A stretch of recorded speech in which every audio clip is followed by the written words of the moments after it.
Hello everyone. I wanted to give a preview for the second test tomorrow, South Africa versus India at Newlands, Cape Town. And obviously, my prediction is I'm expecting pretty much the same. I'm expecting another hammering for India. With the team that India has picked for this test series, I don't expect anything different. And India have a terrible record at Newlands, Cape Town. India have played six test matches at Newlands, Cape Town since South Africa's readmission. And India have lost four test matches and India have drawn two test matches. I still remember the 1997 test match where Sachin Tendulkar and Azharuddin had a great partnership, a very good partnership, both getting centuries. And Tendulkar got 169. I still remember, he was caught at the deep mid wicket by an excellent catch from Adam Baker, nephew of Ali Bakar, and Tendulkar was like shocked to see that catch. Tendulkar and Azharuddin were excellent.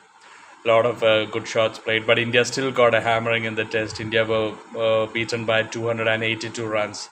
In that last video that I put for the first test, I had mentioned a couple of times that India were bowled out for 166 in the Durban test. That was the same test series that I'm talking about. The first test in Durban, India were bowled out for 166, and in the second test, India lost in Cape Town despite those two centuries from Tendulkar and Azharuddin. India losing by 282 runs. I would definitely expect a Newlands Cape Town. Have always had a lot of seam movement in the pitch. In that match that I'm talking, 97, it was quite batting friendly in a bit the third day. But Newlands normally it can favor the fast bowlers a lot. And if I was a South African pitch curator, I would definitely prepare a pitch that has a lot of bounce and a lot of seam movement. Because when teams come to India, that's what India does. If you remember the Test match against England, where India won in 1.5 days. India prepares pitches that turn square from day one and beat foreign teams. So why not foreign teams do the same when India tour them, like Australia, South Africa, New Zealand especially. Normally they all do prepare pitches that has bounce and seam movement, but I really think that South Africa, Australia and New Zealand should always prepare really bouncy and seam friendly wickets to really crumble the Indian batting lineup, because that is exactly what the Indians do when these teams come to India, and India prepare spin friendly wickets. Not just spin friendly, pitches that turn square from day one. That is not how pitches should be. So if India can do it in India, why shouldn't the other teams do it in their backyard? The only concern from South African point of view is probably South Africa's batting look a bit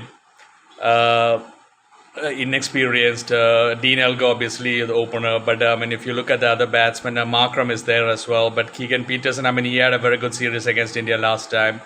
But him, Bellingham, a lot of players, and Bavuma probably won't be playing tomorrow. So there probably would be around three or four players who don't have a lot of experience at the international level. But I would still expect them to do well against this mediocre Indian bowling attack. Other than just with Bumrah, I don't think there's anything in this Indian bowling.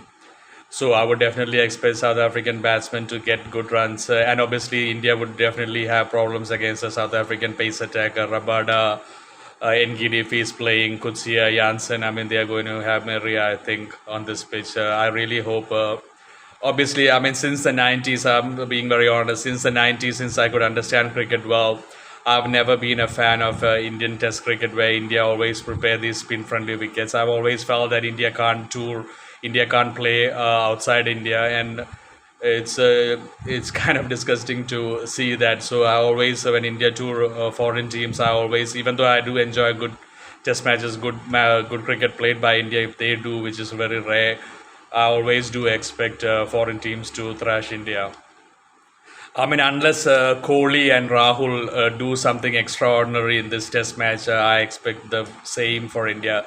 Even if Kohli and Rahul get 100, I still don't think India can win this test match. That is my honest feelings. or Kohli and Rahul should really get like maybe 150 plus, close to a double century. Then probably India could save this match or something.